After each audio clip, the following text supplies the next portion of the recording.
안녕하세요. 꿈프로TV 진행자 교사 김대영희입니다. 지난 회기에 이어 강동선 소장님과 함께 ABA에 관해 이야기를 나누고자 합니다. 반갑습니다, 소장님. 네, 반갑습니다. 지난 시간에 ABA에 대해서 큰 의미의 내용은 잘 들었습니다. 이제 조금 ABA에 대해서 조금씩 접하다 보니 ABA에 대해 자세히 알고 싶어지는 것 같아요. 그러면 ABA 특성에 대해서 조금 더 설명해 주실 수 있나요? 네, ABA 특성이 상당히 중요한 것 같습니다. 우리가 ABA가 효과적이다라고 할 때 이 특성이 워낙 이제 그 교육할 때 잘 반영이 된다. 네. 그리고 과학적으로 검증이 됐다는 부분이 있는 것 같아요. 그래서 첫 번째 이제 응용적이라는 말을 설명을 해드리겠습니다.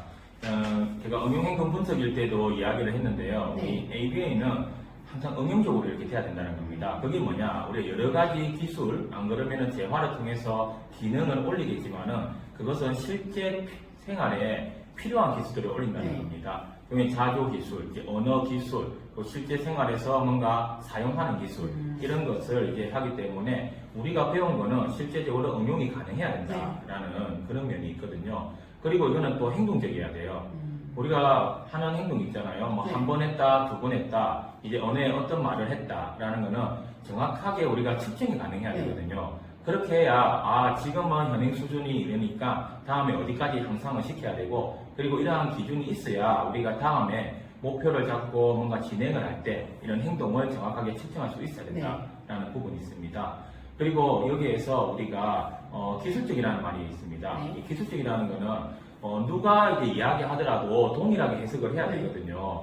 저도 이제 강의를 나가보면은 이제 우리 아이가 산만해서 조금 힘들다라고 하는데, 이 산만하다는 거는 보는 기준이 다 틀려요. 네. 그런데 우리 아이가 수업 시간에 계속 자리에 앉지 않고 일어서서 손가락을 흔들면서 돌아다니는 행동을 한다. 네. 이렇게 하면 조금 더 이해가 가능하죠. 여기서 더 가능한 거는 40분 수업에 네. 2번 정도 일어났고 네. 한 번 일어날 때마다 5번 정도는 앉지 않았다라고 하면은 더 정확할 수 있다는 네네. 겁니다. 그러면 누가 읽더라도 동일한 해석이 가능하다는 거거든요. 그래서 이런 기술적이라는 부분도 우리가 신경을 네. 써야 되고요. 그리고 이거는 또 분석적이어야 돼요. 네. 자, 우리가 어떠한 것을 이렇게 가르쳤는데 선생님이 뭔가를 가르치고 있을 네. 때 엄마가 옆에 있어가지고 네. 엄마가 눈짓으로 힌트를 줬다라고 하면은 아. 선생님이 가르친 것이 정확하게 가르쳤다고는 할 수 없거든요. 네. 이건 또 다른 변수라고 이야기해요. 네.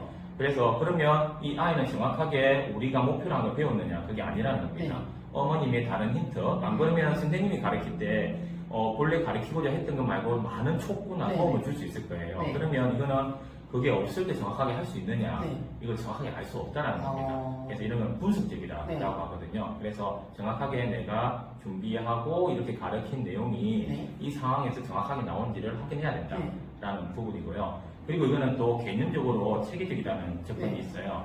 자, 우리 행동은 강화, 소거, 벌, 큰 의미에서 이렇게 나타나거든요. 행동이 증가하거나 줄어들거나 하는 개념이 있습니다. 네. 그 외에도 여러 가지 개념들이 있는데, 자, 이 행동은 이런 개념에 의해서 다 움직이셔야 된다는 네. 겁니다. 우리가 뭔가를 가르치면은 많이 알게 됐다는 거는 그 행동을 많이 하게 되고, 그게 이제 횟수가 많아지고 그만큼 많이 배웠다는 뜻이거든요. 네. 이건 강화되었다라고 이야기할 수 있어요. 행동의 원리로. 네. 그리고 어떠한 이제 도전적 행동이나 문제 행동이나 할 수 있는 부분이 줄어들었다는 거는 이것도 우리가 벌이 돼가지고 방금 소거가 돼가지고 네. 행동이 줄어들었다는 이런 이 행동의 원리에 아닌 개념이 네. 꼭 적용이 돼가지고 이 과학적으로 검증된 우리 하나의 행동의 원리들이거든요. 이거에 의해서 모든 것이 이루어진다라는 부분이 있습니다. 네. 그리고 효과적이라는 말이 있어요.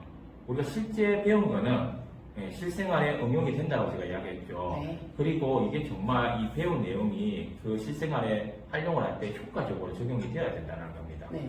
여기는 효과를 보고 언어가 향상이 되어서 뭔가 다른 걸 많이 할 수 있고 네. 이런 효과를 보려고 하는 거잖아요. 네. 그래서 ABA는 이 효과가 검증된 방법들을 사용한다는 그런 이제 부분들이고, 그래서 과학적으로 검증되었다라고 네. 이야기합니다.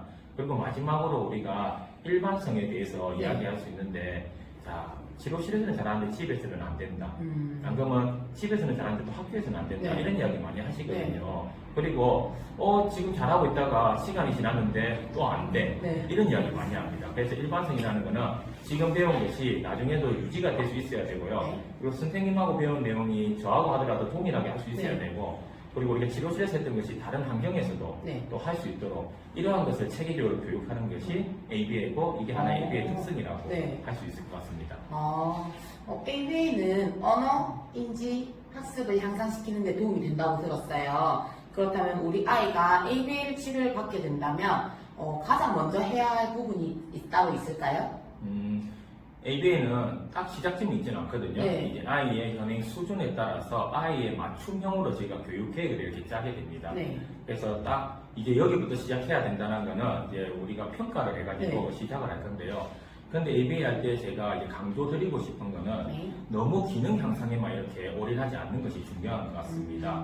근데 언어가 적절하게 나온다고 언어를 계속 확장시키려고 하는데, 네. 근데 이 언어 나오는 것이 정말 상황에 맞게 나오고 있는 건지, 아니면 정말 우리가 있잖아요. 이야기할 때는 눈을 마주치고, 네네. 그리고 앉아서 이야기할 수도 있고, 서서 이야기할 수도 네. 있고, 이런 대화라는 부분이 있잖아요. 네.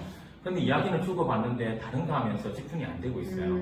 그러면 이후에 우리가 행동으로 볼 때는요, 네. 정체감이 올 수 있습니다. 그래서 ABA에서는 가장 기초가 정말 탄탄하게 되어 있는지를 확인을 많이 하거든요. 네. 그래서 언어를 잘하는 아이인데도 때로는 호명 반응을 해봐야 될 수도 있고요. 네. 그리고 착석하는 것도 해봐야 돼요. 네. 결국에는 모든 교육은 우리가 착석을 통해서 이루어질 수 있는 네. 부분이거든요. 돌아다니면서 한다, 통합반에 돌아다니면서 수업에 참여한다는 게 우리가 이루어지지 않잖아요. 네. 이게 사회적으로도 용인될 수 있는 행동이 있다는 거예요. 네. 그래서 저희는 기본적으로 이제 5가지 교육을 하게 되거든요. 네. 그게 뭐냐? 앉을 수 있느냐라는 네. 부분이 있어요. 그리고 앉아서 오랫동안 기다릴 수 있느냐, 어. 가만히 앉아 있다는 네. 부분인데 이 부분이 상당히 중요합니다. 네. 이후에 더 교육을 받을 때도 중요하고요. 그리고 이제 호명 반응 당연히 중요하겠죠. 네. 이제 불렀을 때 대답하는 거. 자기 건 하고 있는데 우리가 불러도 대답을 안 한다면 네. 이게 정말 자기 거 하는 거 잘한다고 우리가 다 할 수 있는 건지 네. 그건 아니라는 겁니다. 네. 점차 주고받는 상호작용 느낌에서도 이게 상당히 중요하고요. 네.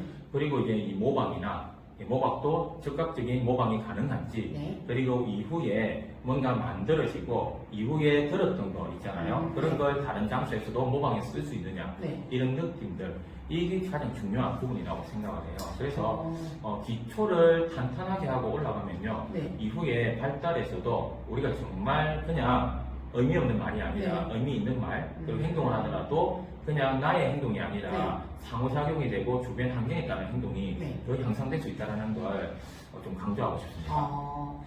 혹시 그럼 AB가 다른 치료와의 차이점이 있다면 혹시 어떤 차이점이 있을까요?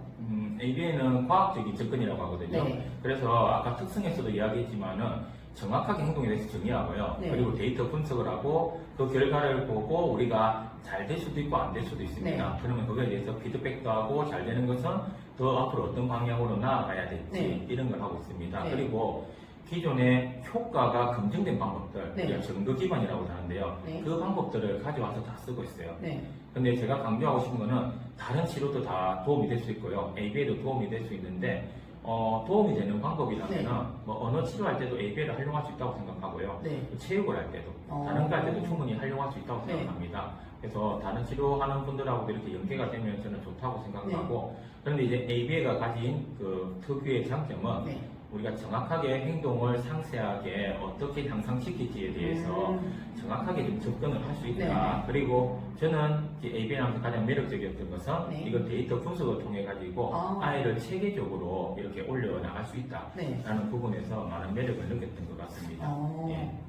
네, 오늘은 ABA 특성에 대해서 알아보고 또 ABA가 어떤 다른 치료와는 다른지 그 점에 대해서도 알아보고 또 우리 아이가 ABA를 하게 된다면 어떤 부분을 가장 기초적으로 해야 되는지에 대해서 알아보았습니다.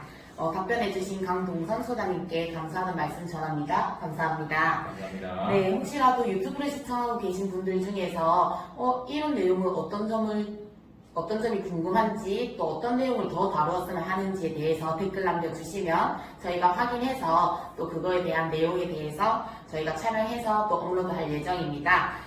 그럼 다음 시간에 또 뵙겠습니다. 감사합니다.